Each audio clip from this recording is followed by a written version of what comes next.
Kiitos.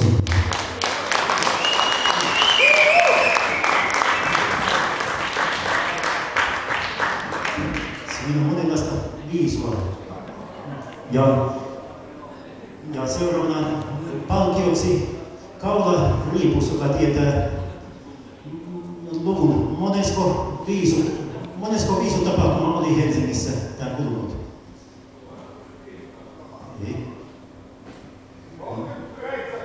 Numero.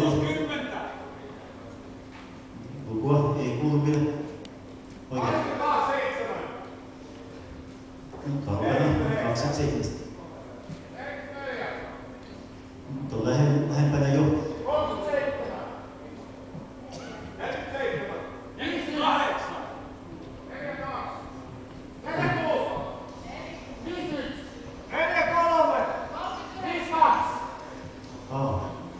52.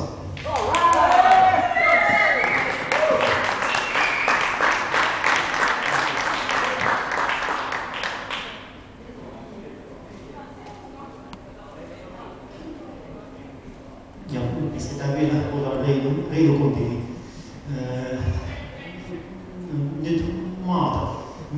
Siis mikä valtio voitti vuonna 1956 ensimmäisen kerran?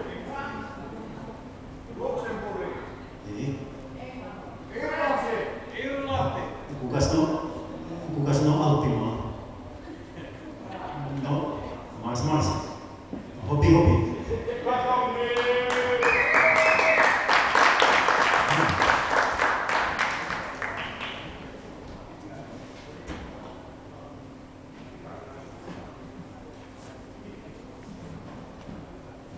Siis Sveitsi.